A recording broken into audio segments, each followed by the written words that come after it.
Big Boss Malayalam season 6 episode number 55 live അപ്ഡേറ്റിലേക്ക് പോവാം. അതിന് മുന്നേ എനിക്ക് കുറച്ച് കാര്യങ്ങൾ പറയാനുണ്ട്. സായിന്റെ ഹെൽത്ത് ഇഷ്യൂ തന്നെയാണ്. അപ്പോൾ നമ്മളെല്ലാവരും കണ്ടിട്ടുണ്ട്. അപ്പോൾ നിങ്ങളെല്ലാവരും കണ്ടു എന്ന് വിശ്വസിക്കുന്നു. സായിന്റെ ഹെൽത്ത് കുറച്ച് വീക്കാണ്. എന്താന്ന് വെച്ചാൽ ആ 2-3 ദിവസം മുന്നേ വന്ന ടാസ്കിന് ശേഷമാണ് കുറച്ച് പെയിൻ വന്നു തുടങ്ങിയത്. ഒരു ഹിപ്പിന്റെ സൈഡ്, അത് നമ്മുടെ ഭാഗത്ത് ഊരാന്ന് പറയും. ആ ഹിപ്പിന്റെ സൈഡിൽ കുറച്ച് പെയിൻ ഉണ്ട്. അത് നമ്മൾ കണ്ടതാണ്. ആ ടാസ്കിൽ ഓടി ചെയ്യേണ്ട പണികളും പിന്നെ ആ പാവ ടാസ്കിലൊക്കെ വന്നപ്പോൾ കിട്ടിയ ഒരു ഇതാണ് ശരിക്കും. അപ്പോൾ സായിന്റെ കാര്യങ്ങൾ അന്വേഷിച്ചിട്ട് എനിക്ക് കുറേ പേര് മെസ്സേജ് അയക്കുന്നുണ്ട്, കുറേ പേര് വിളിക്കുകയും ചെയ്തു. അപ്പോൾ ഞാൻ എന്തായാലും പറഞ്ഞുതരാം എന്താ സംഭവം എന്നുള്ളത്. അപ്പോൾ സായിന്റെ ഇവിടെ ഒരു പെയിൻ ഉണ്ട്, അത് ഇടയ്ക്കിടയ്ക്ക് ഉണ്ടാവുന്ന സംഭവം തന്നെയാണ്. പിന്നെ സായി ഇന്ന് ലൈവ് അപ്ഡേറ്റിൽ ലൈവിൽ പറഞ്ഞ പോലെ തന്നെ അത്രയും പെയിന് നല്ല സ്ട്രോങ് ആയിട്ട് ഉണ്ടാവുന്ന സമയത്ത് സായി ഹോസ്പിറ്റലിൽ പോകുള്ളൂ, കൺസൾട്ട് ചെയ്യാറുള്ളൂ. അത് സായിക്ക് അത്രയും വയ്യാൻ തോന്നിയാൽ മതി. അപ്പൊ ഇന്നത്തെ ബിഗ് ബോസ് ഇതിൽ പറയുന്നുണ്ടായിരുന്നു, ബിഗ് ബോസിനോട് പറയുന്നുണ്ടായിരുന്നു എനിക്ക് അത്രയും വയ്യ, എനിക്ക് നല്ല പെയിൻ ഉണ്ട്, ഇരിക്കാനും കിടക്കാനും ഒന്നും വയ്യ എന്നുള്ള രീതിയിൽ തന്നെ പറഞ്ഞത്. അപ്പോൾ എന്താണ് സംഭവം വെച്ചാൽ സായി ഓക്കെയാണ്. അപ്പോൾ ഞാൻ ബിഗ് ബോസ് ടീമുമായിട്ട് കോണ്ടാക്ട് ചെയ്യുന്നുണ്ട്. ഞാൻ ആ പെയിൻ വന്നത് മുതൽ ഞാനൊരു 3-4 ദിവസമായിട്ട്, ഇപ്പൊ ഇത്രയും ദിവസമായിട്ട് ഞാൻ എന്നും രാവിലെയും വൈകുന്നേരമൊക്കെ ആയിട്ട് കോണ്ടാക്ട് ചെയ്യാറുണ്ട്. അവർ ടീമുമായിട്ട് അവർ ഓക്കെയാണ് പറഞ്ഞിട്ടുണ്ട്, ഹെൽത്ത് ഓക്കെയാണെന്ന് പറഞ്ഞിട്ടുണ്ട്, കുഴപ്പമൊന്നുമില്ല എന്ന് പറഞ്ഞിട്ടുണ്ട്. അപ്പോൾ എനിക്ക് മെസ്സേജ് അയച്ച എല്ലാവരോടും താങ്ക് യു. എന്തായാലും ഇങ്ങനെ കൺസേൺ കാണിച്ച് അന്വേഷിക്കുന്നവരോടും സപ്പോർട്ട് ചെയ്യുന്നവരോടും ഇതെല്ലാം അന്വേഷിക്കുന്ന ആയതുകൊണ്ട് എല്ലാവരോടും ഉണ്ട് നന്ദിയുണ്ട്. എന്തായാലും സായിക്ക് ഇതുവരെ എന്തായാലും ഒരു കുഴപ്പമില്ല. അവര് എന്തെങ്കിലും ഉണ്ടെങ്കിൽ എന്തായാലും ഞങ്ങളെ അറിയിക്കല്ലോ. ഞാൻ അങ്ങോട്ട് വിളിക്കാറുണ്ട്, അതിന്റെ എന്തെങ്കിലും ഉണ്ടെങ്കിൽ അവർ എനിക്ക് വോയിസ് അയക്കുക അല്ലെങ്കിൽ ഫോൺ വിളിക്കുകയൊക്കെ ചെയ്യാറുണ്ട്. അപ്പോൾ ഞാൻ എന്തായാലും അവരായിട്ട് നല്ല കോണ്ടാക്റ്റിൽ തന്നെയാണ് ഈ 3-4 ദിവസമായിട്ട്. അപ്പോൾ ഇതുവരെ ഞാൻ ഇപ്പൊ ഈ വീഡിയോ എടുക്കുന്നതിന് കുറച്ച് നേരം മുന്നേ കൂടി ഞാൻ അവരെ കോണ്ടാക്ട് ചെയ്താണ്. അപ്പോൾ ഓൾ ഓക്കെ ആണെന്ന് പറഞ്ഞിട്ടുണ്ട്. അപ്പോൾ ഇതാണ് സായിന്റെ അപ്ഡേറ്റ്. അപ്പോൾ ആർക്കും ഒന്നും ഇത് വേണ്ട, കുഴപ്പമൊന്നുമില്ല, സായി ഓക്കെയാണ്. പിന്നെ ഞാൻ കുറേ യൂട്യൂബ് ചാനലിൽ കണ്ടു അങ്ങനെ എന്തുണ്ട്, പക്ഷെ ഇതുവരെ ഉള്ളത് വെച്ചിട്ട് സായി എന്തായാലും ഓക്കെയാണ്, ഓൾറൈറ്റ് ആണ്. പിന്നെ എന്താണെന്ന് വെച്ചാൽ റെസ്റ്റ് എടുക്കണം. ആ ഒരു പെയിൻ ഉള്ളതുകൊണ്ട് റെസ്റ്റ് എടുക്കണം, അത് മാത്രമേ ഉള്ളൂ പ്രശ്നം. റെസ്റ്റ് എടുക്കണം. പിന്നെ ഡോക്ടേഴ്സിനെ കൺസൾട്ടൊക്കെ ചെയ്തു എന്നാണ് അറിഞ്ഞത്. അപ്പോൾ കുഴപ്പമൊന്നുമില്ല. ഹോസ്പിറ്റലിൽ പോയത് നമ്മളിന്ന് കണ്ടല്ലോ, ഡോക്ടേഴ്സിനെ കൺസൾട്ട് ചെയ്തു, കുഴപ്പമൊന്നുമില്ല എന്ന് പറഞ്ഞിട്ട് പിന്നെ റെസ്റ്റ് എടുക്കണം എന്നാണ്. കാരണം ആ ഒരു ടാസ്ക് അങ്ങനത്തെ ഒരു ടാസ്ക് ആയതുകൊണ്ടാവും. അപ്പോൾ പിന്നെ എന്താണെന്ന് വെച്ചാൽ ഇനി ബിഗ് ബോസിലൊക്കെ ഇനി വരാൻ പോകുന്നത് ഫുൾ ഫിസിക്കൽ ടാസ്ക് ആണ്. അപ്പോൾ ഒരു പ്രോപ്പർ റെസ്റ്റ് കിട്ടിയാൽ സായിക്ക് അത് തിരിച്ചു വരാനല്ലേ ഉള്ളൂ. അപ്പോൾ എല്ലാവരും പ്രാർത്ഥിക്കുക. ഞാൻ എന്തായാലും നോക്കുന്നുണ്ട്. ഞാൻ എന്തെങ്കിലും ഇനി അപ്ഡേറ്റ് ഉണ്ടെങ്കിൽ ഞാൻ എന്തായാലും അറിയിക്കാം കേട്ടോ. അപ്പോൾ അതാണ് എൻ്റെ അപ്ഡേറ്റ് പറയാൻ വേണ്ടി ഞാൻ പറയുന്നത്. പിന്നെ അപ്പോൾ നമുക്ക് ഇന്നത്തെ ലൈവ് അപ്ഡേറ്റിന്റെ കാര്യങ്ങളിലേക്ക് പോവാം. അപ്പോൾ ഇന്നലെ രാത്രി നമ്മുടെ മണി ട്രിക്ക് ടാസ്ക് നല്ല അടിപൊളിയായിട്ട് നടന്നിട്ടുണ്ടായിരുന്നു. രാത്രി ഞങ്ങൾ നല്ലോണം എൻജോയ് ചെയ്ത ഒരു ടാസ്ക് ആയിരുന്നു ഇന്നലെ രാത്രി. നമ്മൾ കണ്ടല്ലോ, എനിക്ക് ഭയങ്കര ഇഷ്ടപ്പെട്ടു. എന്നാലും കുറെ കള്ളക്കളികൾ നടന്നെങ്കിലും അവസാനം നോറ ജയിച്ചു. പിന്നെ അതേപോലെ ഇന്നലെ തോന്നുന്നു ശ്രീതുവിന്റെ ബർത്ത്ഡേ, ഇന്നാണോ എനിക്കറിയില്ല. ശ്രീതുവിന്റെ ബർത്ത്ഡേ ആണ്. പിന്നെ നമുക്കറിയാം രാത്രി പ്രത്യേക ഒരു യാമങ്ങളിൽ മാത്രം കണ്ടുവരുന്ന ഒരു കോംബോ ആണ് അർജുൻ ശ്രീതു. അത് ഇപ്പോൾ ഞാൻ കമന്റ്സിലാണെങ്കിലും കണ്ടു, അർജുൻ ശ്രീതു ഇപ്പൊ ഭയങ്കര കോംബോ പിടിക്കാൻ നോക്കുന്നുണ്ട്. രാത്രി കാലങ്ങളിൽ മാത്രം കണ്ടുവരുന്ന ഒരു പ്രത്യേകതരം കോംബോ ആണ് അർജുൻ ശ്രീതു. അപ്പോൾ രാത്രി ലൈവ് കണ്ടവർക്ക് അതൊക്കെ മനസ്സിലായിട്ടുണ്ട്, അർജുൻ ശ്രീതു കോംബോ ഭയങ്കര ഹിറ്റാണെന്ന്. ഇപ്പൊ അവരുടെ ഇടയിലുള്ള ഹംസം റസ്മിനാണ്. സാധാരണ ജബ്രികളുടെ ഇടയിലായിരുന്നു റസ്മിൻ ഉണ്ടായിരുന്നു. ഇപ്പോൾ അർജുൻ ശ്രീതു കോംബോന്റെ ഇടയിൽ റസ്മിൻ വന്നത് അന്ന് മറ്റേ ജിൻഡോ പറഞ്ഞ പോലെ ആ കത്ത് കിട്ടിയതിന് ശേഷം ഇവരാണ് ഹിറ്റ് എന്നുള്ളത് കാണിക്കാൻ വേണ്ടി, ഹിറ്റ് ആയതുകൊണ്ട് റസ്മിനെ അതിന്റെ ഇടയിൽ കളിക്കുകയാണോ ഹംസമായിട്ട് കളിക്കുകയാണോ എന്നറിയില്ല. പക്ഷെ അവരുടെ ഇടയിൽ ഇപ്പൊ ഇന്ന് കളിക്കുന്നുണ്ട്. പക്ഷെ അതിന്റെ ഇടയിൽ റസ്മിന് ശ്രീതുവിനോട് ഒരു ക്രഷൊക്കെ ഉണ്ടായിരുന്നു. ഇനി അത് എന്താണാവോ അതിന്റെ ഇടയിൽ വന്ന് നിൽക്കണമെന്നാണ് മാത്രം നമുക്ക് അറിയാത്തത്. പിന്നെ നമുക്ക് വന്നത് മോർണിംഗ് ടാസ്ക്. അപ്പോൾ മോർണിംഗ് ടാസ്ക് ചോദിക്കുന്നുണ്ട് ആരെ തെറ്റിദ്ധരിച്ച് ആരെ ക്ഷമിക്കുക എന്നുള്ള രീതിയിൽ ഒരു ക്വസ്റ്റ്യൻ വന്നു. സായി ഫസ്റ്റ് എണീച്ചെന്ന് പറഞ്ഞു. ഇത് ശ്രീരേഖ ചേച്ചിനെയാണ് പറഞ്ഞത്. കാരണം ഞങ്ങളുടെ റിവ്യൂല് ശ്രീരേഖ ചേച്ചിനെ സായി തന്നെ പറഞ്ഞിട്ട് ഒരു വിഷമാണെന്നുള്ള രീതിയിൽ പറഞ്ഞിട്ടുണ്ട്. നമ്മൾ ഗെയിം കണ്ടിട്ടാണ് പറഞ്ഞത്, ഒരിക്കലും പേഴ്സണൽ കാര്യങ്ങൾ വെച്ചിട്ടല്ല പറയുന്നത്. ഗെയിം കണ്ടിട്ടാണ് പറഞ്ഞത് വിഷമാണ്, പോയ്സൺ ആണ് എന്നുള്ള രീതിയിൽ. അതിന്റെ സായി അത് പറഞ്ഞു, സോറി എന്നുള്ള രീതിയിൽ തന്നെ സംസാരിച്ചത്. കാരണം സായി അവിടുത്തെ നമ്മൾ പുറത്ത് കാണുന്ന പോലെ അല്ലല്ലോ അകത്ത്. അപ്പൊ അകത്ത് ചെന്ന് കണ്ടപ്പോഴാണ് മനസ്സിലായത്, അടുത്ത് ഇടപഴകിയപ്പോഴാണ് എന്താ പറയാ ശ്രീരേഖ നല്ല അടിപൊളി വൈബാണെന്നൊക്കെ പറഞ്ഞു. അതിന്റെ ഇടയ്ക്ക് സായി ചോദിക്കുന്നുണ്ടായിരുന്നു പുറത്ത് പോയ ആൾക്കാരെ കുറിച്ച് പറയാൻ പറ്റുമെന്ന്. കാരണം അങ്ങനെ ഉണ്ടെങ്കിൽ ജാൻമണീനെ പറയാനാവുന്ന ഞങ്ങൾക്കറിയാം. കാരണം ജാൻമണീനെ ഒരു പുറത്തൊരു ഞങ്ങൾ പറഞ്ഞപ്പോഴും അത്ര വലിയ സുഖമില്ലാത്ത രീതിയിലാണ് ഞങ്ങളത് റിവ്യൂല് പറഞ്ഞത്. പിന്നെ ശ്രീരേഖേനെയും പറഞ്ഞു, പിന്നെ അൻസിബേനെയും പറഞ്ഞിട്ടോ.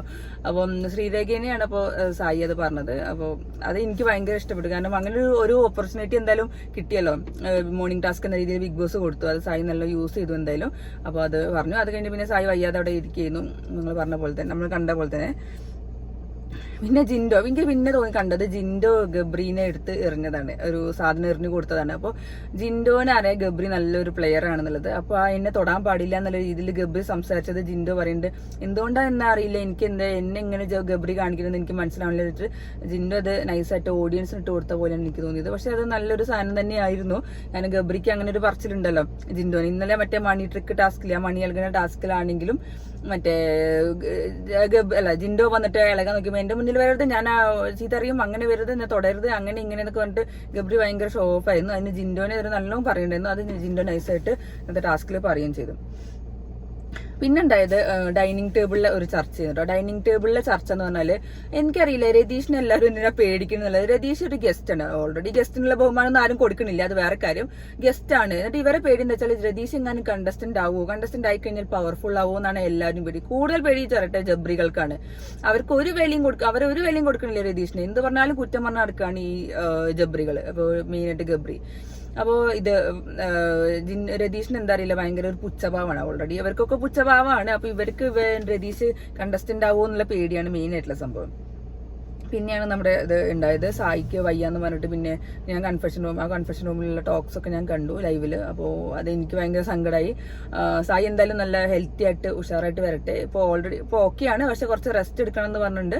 ആ ഒരു സംഭവം അതാണ്. പിന്നെ ഈ ഫിസിക്കൽ ടാസ്കുകളൊക്കെ വരുമ്പോൾ കുറച്ചും കൂടി ബുദ്ധിമുട്ടാവും. അപ്പോൾ മരുന്ന് കൊണ്ടും റെസ്റ്റ് ചെയ്ത് കൊണ്ടും എക്സസൈസ് ഒക്കെ ചെയ്ത് കൊണ്ടിട്ട് സായി ഒന്ന് അടിപൊളിയായിട്ട് ഗെയിമിലേക്ക് എത്തി ഇപ്പോൾ നല്ല ഓണായിട്ട് വരുന്നുണ്ട്, നല്ല അടിപൊളിയായിട്ട് വരുന്നുണ്ട്. അപ്പോൾ എല്ലാവരും എനിക്ക് കൺസേൺ അയച്ച എല്ലാവരും അന്വേഷിച്ചവർക്കും എല്ലാവർക്കും നന്ദിയുണ്ട്. Thank you so much. അപ്പോൾ എന്തെങ്കിലും ഉണ്ടെങ്കിൽ അപ്ഡേറ്റ് ഉണ്ടെങ്കിൽ ഞാൻ പറയാം. ഞാൻ അവരായിട്ട് എന്തായാലും ബിഗ് ബോസിന്റെ ടീമായിട്ട് ഞാൻ കോൺടാക്ട് വെക്കുന്നുണ്ട്. ഈ വന്നത് മുതൽ എന്തായാലും ആ ഒരു കോൺടാക്ട് എപ്പോഴും മെയിൻറ്റെയിൻ ചെയ്ത് പോകുന്നുണ്ട്.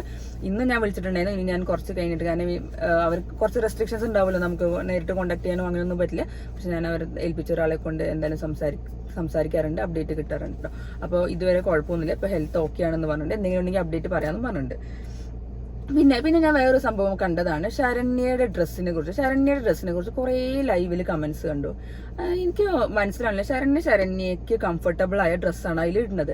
അത് ഈ ഡ്രസ്സ് ഇതിനു മുന്നേയും പല സമയത്തും പല എപ്പിസോഡിലും ഇട്ടിട്ടുണ്ട്. പിന്നെ എന്താണ് നാട്ടുകാർക്ക് പ്രശ്നം എനിക്ക് മനസ്സിലായത്. ഓക്കെ, നമുക്ക് എന്തെങ്കിലും ഒരു അയോചകമായി തോന്നിയിട്ടുണ്ടെങ്കിൽ നമുക്കിപ്പോൾ ഒന്നും ചെയ്യാൻ പറ്റില്ലോ. ശരണ്യക്ക് അത് കംഫർട്ടബിൾ ആണെങ്കിൽ ശരണ്യ ഇട്ടോട്ടെ. അതിനിങ്ങനെ കമന്റ്സ് പറയേണ്ട ഒരു കാര്യമില്ല. ശരണ്യ അതിനാണ് കംഫർട്ടബിൾ. ഇപ്പൊ നമ്മളാണെങ്കിൽ നമുക്ക് കംഫർട്ടബിൾ ആയ ഡ്രസ്സിൽ ഇടുക. പക്ഷെ ശരണ്യക്ക് അത് കുഴപ്പമില്ല. അത്രയും വലിയ ഷോയിൽ അങ്ങനെ ഡ്രസ് ഇട്ട് നല്ല കൂളായിട്ട് നടക്കണമെങ്കിൽ അത്രയും കോൺഫിഡൻസ് ഉണ്ട് ആ ഡ്രസ്സിനെ കുറിച്ച്. പിന്നെ ശരണ്യയുടെ ഡ്രസ്സിനെ കുറിച്ച് പിന്നെ പറയേണ്ട കാര്യമൊന്നും എനിക്ക് തോന്നുന്നില്ല. ശരണ്യ അവരുടെ ഇഷ്ടത്തിന് നടക്കുക, അവരുടെ ഇഷ്ടം ഡ്രസ്സ് ഇടുക, അത്രയല്ലേ പറയാൻ പറ്റുള്ളൂ. പിന്നെയാണ് നമ്മുടെ ജയിൽ നോമിനേഷൻ വന്നത്. അപ്പൊ ജയിൽ നോമിനേഷൻ 4 പേരെ പറയാൻ പറഞ്ഞു. അതിൽ പവർ ടീം 2 പേരെ തെരഞ്ഞെടുത്തു. നല്ല അടിപൊളിയായിട്ട് ഗബ്രീനും ജിൻഡോനും പറഞ്ഞു. അപ്പൊ ജിൻഡോനെ തെരഞ്ഞെടുത്തത് എന്താന്ന് നമ്മൾ കണ്ടു. അത് ശരിക്കും ഒരു ഭയങ്കര ഒരു സുഖമില്ലാത്തൊരു സംഭവമായിരുന്നു. കാരണം ആ ഒരു ടാസ്കില്, മറ്റേ ബോംബെറിന ടാസ്കില് സായിനെ എന്താ നട്ടലില്ലാത്തവനാണെന്നോ പിന്നെ നട്ടലില് വയ്യാത്തവനാണെന്നുള്ള രീതിയിൽ ജിൻഡോ സായിനെ പറഞ്ഞത് അത് വളരെ മോശപ്പെട്ട കാര്യം. ഞാൻ ശരിക്കും എക്സ്പെക്ട് ചെയ്യുന്നത് ലാലേട്ടൻ അത് നാളെ വന്ന് ചോദിക്കണം എന്നാണ്, എപ്പിസോഡിൽ ചോദിക്കണം എന്നാണ് എന്റെ ഏറ്റവും വലിയ ആഗ്രഹം. കാരണം ജിൻഡോ അങ്ങനെ ഒരാളുടെ ഹെൽത്ത് ഇഷ്യൂവിനെ കുറിച്ച് ഒരിക്കലും പറയും. ജിൻഡോ മാത്രമല്ല, ഒരാളുടെ ഹെൽത്ത് ഇഷ്യൂവിനെ കുറിച്ച് പറയാൻ നമുക്ക് നാളെ എന്താ സംഭവിക്കാന്നൊന്നും പറയാൻ പറ്റില്ല. അപ്പൊ നമ്മൾ കണ്ടതാണെങ്കിലും ഇതിന് മുന്നേ ആണെങ്കിലും പൂജയ്ക്ക് വയ്യ, പൂജന്റെ ഒക്കെ അവസ്ഥ നമ്മൾ കണ്ടില്ല, എന്തൊരു വയ്യായികയായിരുന്നു ശരിക്കും. പിന്നെ സിജോനൊക്കെ ഇപ്പോഴും സംസാരിക്കാൻ വയ്യ. ആ മുഖത്ത് സംസാരിക്കുമ്പോൾ ഇങ്ങനെയാണ് കൈ വെച്ച് നിൽക്കുന്നത്. ആ ഉള്ളിലെ പ്ലേറ്റ് ഉണ്ടെന്ന് പറഞ്ഞു 6 മാസം. ഒന്ന് ആലോചിച്ച് നോക്കണം എങ്ങനെ ഇതൊക്കെ നമ്മൾ സഹിക്കുന്നത്. ഒരു ഹെൽത്ത് ഇഷ്യൂ പറഞ്ഞാൽ അത്രയും വീക്ക് ആൾക്ക്. ഇപ്പൊ സായിക്കുന്ന വയ്യാന്ന് കണ്ടപ്പോഴും എനിക്ക് ആകെ ഭയങ്കര ഡൗൺ ആയി ശരിക്കും. കാരണം സായിന്റെ ഒരു ഇഷ്ടം തന്നെ ബിഗ് ബോസിൽ കളിക്കണം, ഫൈനൽ വരെ എത്തണം, കപ്പടിക്കണം തന്നെയാണ്. അതിന് വേണ്ടി തന്നെ ഞങ്ങള് സപ്പോർട്ട് ചെയ്യുന്നതും പ്രാർത്ഥിക്കുന്നതും ഒക്കെ. അപ്പൊ ഈ ഹെൽത്ത് ഇഷ്യൂ എന്ന് പറഞ്ഞ സംഭവം എനിക്കറിയില്ല. ബിഗ് ബോസിൽ ഇപ്പൊ ഇങ്ങനെ സ്ഥിരമായിട്ട് കുറെ പേർക്ക് ഇന്ന് കാണുമ്പോൾ തന്നെ ഭയങ്കര വിഷമമാണ്. കാരണം നമുക്ക് നാളെ എന്താ വരിക എന്നൊന്നും പറയാം. പക്ഷെ ആ ഒരു സംഭവം ജിൻഡോ കളിയാക്കിയത് അത് എനിക്ക് ഒട്ടും ഇഷ്ടപ്പെട്ടില്ല ശരിക്കും. അത് സായി ആയതുകൊണ്ട് മാത്രമല്ല, പൊതുവെ ആരും അങ്ങനെ പറയാനും പാടില്ല. അപ്പോൾ ജിൻഡോനെ നോമിനേറ്റ് ചെയ്ത് ആ ഒരു പേര് വെച്ചിട്ടുണ്ട്. നന്ദൻ അത് പറയുകയും ചെയ്തു.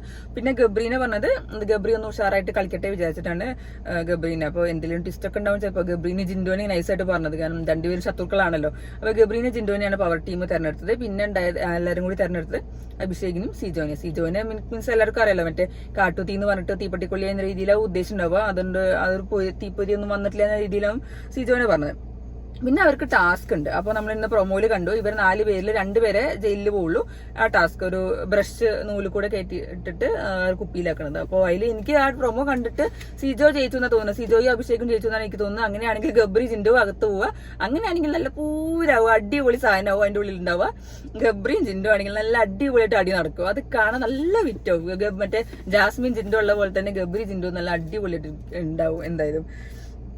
അങ്ങനെ അപ്പോൾ ഇത് ഉണ്ടായിരുന്നു. പിന്നെ ഏറ്റവും രസം വെച്ചാൽ ഗബ്രീന്റെ പേര് പറഞ്ഞപ്പോൾ ജാസ്മിന്റെ ഫേസ് ഒന്നും അത്ര ഇഷ്ടപ്പെട്ടില്ല, കണ്ടല്ലോ. എന്താ പിന്നെ എനിക്ക് സിജോ നൈസായിട്ട് ജബ്രികളുടെ അവസ്ഥകൾ മനസ്സിലാക്കാൻ വേണ്ടി കുറച്ച് സാധനങ്ങൾക്ക് എറിഞ്ഞു കൊടുത്തു. അതിൽ ജാസ്മിൻ പറയുന്നുണ്ട് എത്രയായാലും വിട്ടുകൊടുക്കാനൊന്നും തയ്യാറല്ല, എനിക്ക് എന്താന്നുള്ളത് എനിക്കറിയാം, അതെനിക്ക് പറയേണ്ട താല്പര്യമില്ല, അങ്ങനെ ഇങ്ങനെ എന്നൊക്കെ കുറെ കാര്യങ്ങൾ പറയുന്നുണ്ട്. ഇപ്പൊ സിജോ പറയുന്നുണ്ട് ഞാനാണെങ്കിൽ ഒരാളുടെ ഫ്രണ്ട്ഷിപ്പ് ആണെങ്കിൽ ഫ്രണ്ട്ഷിപ്പാന്ന് പറയും, പ്രണയമാണെങ്കിൽ പ്രണയാണെന്ന് പറയും. നിനക്കത് പറഞ്ഞു, നിനക്ക് പ്രണയമാണെങ്കിൽ നീ പ്രണയാണെന്ന് പറഞ്ഞാൽ അത് കഴിഞ്ഞല്ലോ, പിന്നെ നീ അതിന്റെ ഉള്ളിൽ ഇങ്ങനെ ഇല്ല അങ്ങനെ ഇങ്ങനെ എന്ന് പറയേണ്ട കാര്യമൊന്നുമില്ലല്ലോ. ഇതിൽ കുറച്ച് നേരം സംസാരിക്കുന്ന ഒരു ക്ലിപ്പൊക്കെ ഞാൻ കണ്ടു. അപ്പൊ എന്തായാലും നമുക്കറിയാലോ ക്ലാരിറ്റി ഇല്ലായ്മയാണ് അവരുടെ ക്ലാരിറ്റി എന്ന് അവരെന്തായാലും ഉറപ്പിച്ച കാര്യമാണ്. അപ്പൊ പിന്നെ നമുക്ക് ഇനിയൊന്നും പറഞ്ഞിട്ട് കാര്യമില്ല. അപ്പൊ ഇതാണ് ഇപ്പൊ ഉണ്ടായ ലൈവ് അപ്ഡേറ്റ്. അപ്പോ വേറെ ഒന്നും ഇല്ല. ഇനിയിപ്പോ ഞാൻ രാത്രി എപ്പിസോഡിന്റെ റിവ്യൂ കണ്ടിട്ട് വരുന്നതായിരിക്കും. അപ്പോ ഇത്രേ ഉള്ളൂ ലൈവ് അപ്ഡേറ്റ്. ഇനിയിപ്പോ രാത്രി കാണാം.